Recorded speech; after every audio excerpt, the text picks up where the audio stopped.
So as a midwife, I hear a lot of birth stories. There's a few things that strike me when women tell me their birth stories. One of which is that they're often not the main character in their birth story. They'll say things to me like, well, I wanted to do it this way, but the doctor wouldn't let me.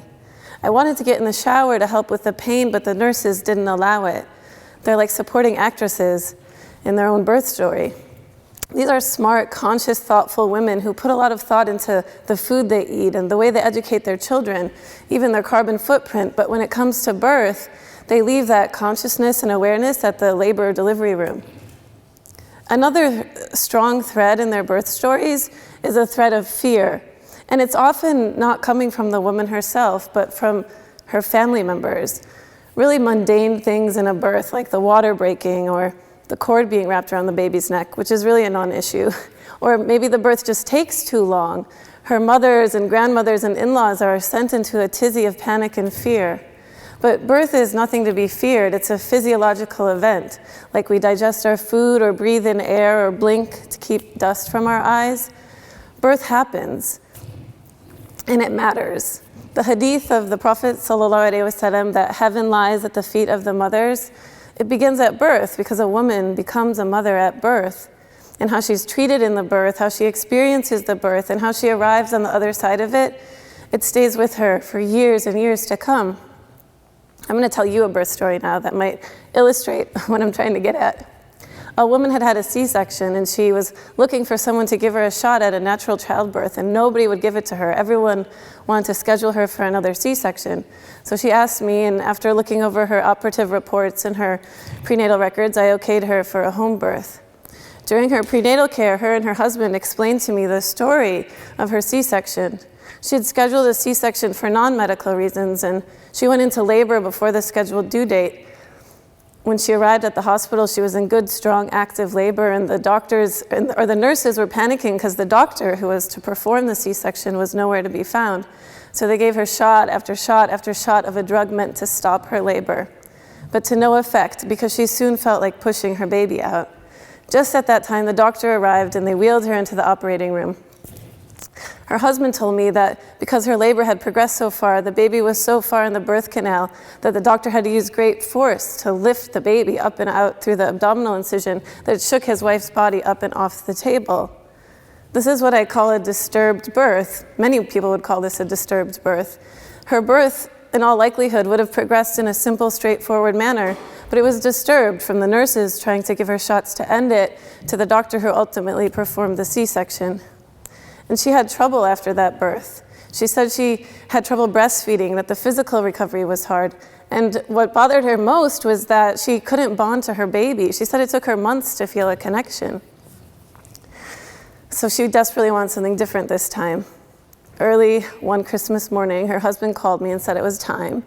So I gathered up my things and I drove over to her house, and she was laboring beautifully when I got there, swaying, moaning, and squatting. And after a couple of hours of this, it was time for her baby to be born. I remember hearing the adhan on somebody's phone, and right after it was done, her baby girl came out. It was a beautiful, healthy girl with the longest eyelashes I've ever seen. And she called me to her side, and I checked her out, and she said, "Thank you, thank you, thank you." With such sincerity, I knew just what she meant. In my postpartum care with her, she told me, I feel so much better. This is such a different experience. I can breastfeed. I instantly fell in love with my baby. She said it wasn't an easy birth, though, that at a point in her labor, with the frequency and intensity of the contractions, she had a niggling thought that maybe she should just go and get that C-section after all. But she didn't, and she said, looking back, I really feel like it was Allah's mercy that carried me through to the end. Birth is an amazing thing. It's a wonder to watch. It's like a woman has to draw such strength from in herself to conquer wave after wave of contraction. And when she does, she arrives on the other side of motherhood, a more confident, strengthened, centered woman. And she brings these qualities with her into the tough terrain of mothering, navigating the challenging work of raising a child with these newfound confidence and abilities. In order for a woman to give birth unmedicated, she has to surrender her own desires to be free from the labor and its pains. She has to put an immense amount of trust in the unseen and in a merciful Lord who delivers on his promise that with every difficulty there is ease. And when I hear Muslim women tell me their stories, their birth stories, I don't often get the sense that they're drawing from this deeper well. They seem sort of defeated and reticent to go through birth ever again. And while birth is certainly not a walk in the park or a day at the beach, it can be a time of intense pleasure for women. The hormone oxytocin is the hormone that makes the uterus contract in a rhythmic manner, and it's known as the love hormone. So it circulates in all of our bodies, men and women, but it's found in its highest levels after a woman has a natural, unmedicated birth. And researchers think that it's what allows her to fall deeply and instantaneously in love with her baby. It also elicits a sense of altruism in people, a forgetting of the self. And so for women and mothers, this makes those 3 a.m. feedings bearable. They can handle multiple diaper changes because they're not thinking about themselves. It's a quality that many children love about their mothers, this forgetting of the self, and a quality that we're told is found in righteous souls.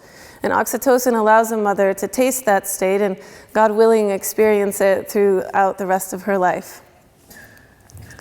And women in labor, they're mujahid, their du'as are answered, and if they were to die, they would die as shaheed.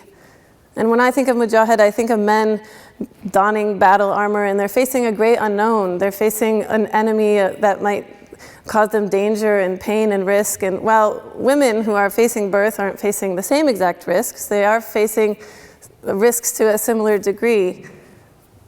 I have my personal midwife and friend, Judy Luce. She likes to tell the story of the Inuit women in Canada. They had their lands taken over by the Canadian government, and then they instituted this policy that at 36 weeks of pregnancy, all of the Inuit women had to leave their families, homes, and tribes to go stay in a Canadian hospital and await their delivery.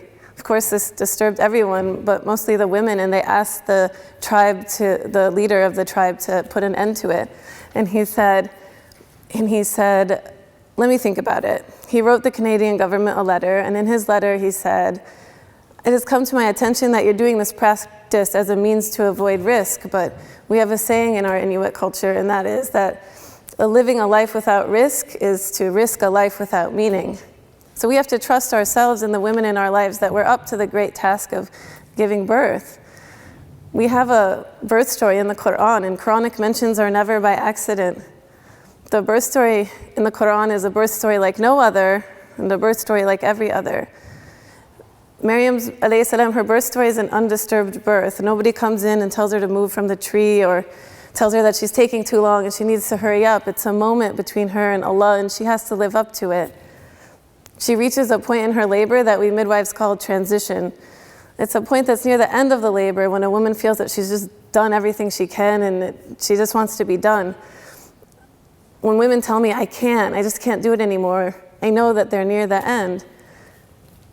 When Maryam alayhi salam reaches this point in her labor, she calls out and she said, "I wish I was a thing forgotten." But what does Allah do at this point in her labor? He gives her really simple advice. He doesn't numb the pain or offer to remove the baby. He tells her, eat, drink, and do not grieve. These are essentially what midwives tell women every day in labor. Have a sip of your water, take a bite of your date, don't worry, your baby's going to be here soon. So Maryam wishes she had died, but at the end of it, she finds herself the mother of a prophet, and a new life has begun for her. Thank you.